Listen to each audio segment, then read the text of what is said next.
আজকে হচ্ছে দেখেন টাঙ্গাইলে গেলাম তো এখানে এত এত বানর দেখলাম। আর এই যে গাড়ি থামিয়ে এখন এই যে বানরগুলা দেখা হচ্ছে। আর এই যে দেখেন রাস্তাঘাটে মানে অহরহ বানর দেখলাম এখানে।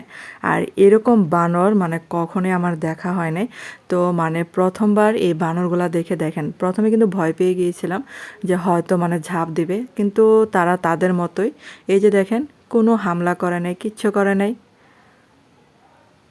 কি যে মানে সুন্দর দৃশ্য ছিল এই বানরগুলা, মানে যারা দেখবে কি তাদের কাছে অনেক ভালো লাগবে। আর ওই যে দেখেন রাস্তার ওই পাশে বানরগুলা বাচ্চা মানে বানরের বাচ্চা কোলে নিয়ে দাঁড়িয়ে আছে। তো এত বানর দেখা যায় এই যে মধুপুর মানে জঙ্গলে গড়ে আর কি। তো এখন এই যে আমরা এসে পড়লাম আর বাড়িতে মানে এখানে এসে বাচ্চারা তো ছাদে অনেক মানে খেলাধুলা করতেছিল। এত খোলামেলা জায়গা, তো এত খোলামেলা জায়গা দেখে বাচ্চারা তো মহা খুশি। আর এই যে দেখেন সিঁড়িগুলা ছিল এত উঁচা উঁচা, তো এখানে নামতে গেলে কিন্তু ভয় লাগে। পুরাতন বাড়ি আর এত সুন্দর জায়গা, বাড়ির সামনে এত সুন্দর জায়গা থাকলে সবারই কিন্তু ভালো লাগে, বাচ্চারা তো আর বেশি খুশি হয়। আর এদিক দিয়ে দেখেন আমি একটু রেসিপি করতে নিয়েছিলাম, কিন্তু আমার রেসিপির 12টা বেজে গেছে। আর এই রেসিপি মানে একটা ফলো করে বানিয়েছিলাম, কিন্তু একটা সামান্য ভুলের জন্য পুরাটা রেসিপি কিন্তু আমার নষ্ট হয়ে গেল। এখানে হচ্ছে চিনি দিলাম, নারিকেল, তারপর হচ্ছে এখানে বিভিন্ন মানে মশলা দিলাম। দেখেন এই যে এরকম তার করে, তারপর এই যে মানে যেরকম রেসিপি ছিল সেটা ফলো করে বানিয়েছিলাম।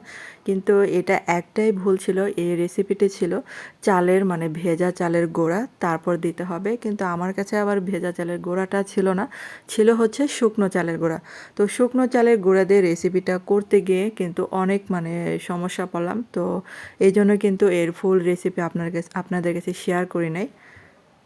দেখেন এত সুন্দর করে মানে রেসিপিটা তৈরি করেছিলাম যে একটা পিঠা বানাবো, কিন্তু পিঠার তো 12টা বেজে গেল। আর পিঠার তো প্রথম দিকে মানে অনেক সুন্দর একদম পারফেক্ট ছিল, হুবহু রেসিপি যেরকম ফলো করেছিলাম দেখেন একদম কিন্তু লেগে থাকে নাই। তো আমি তো ভেবেছিলাম যে একদম পারফেক্ট হয়েছে এই পিঠাগুলো। তারপর দেখেন এটা যখন আমি তেলে ভাজবো তখন এটার 12টা বেজে গিয়েছিল।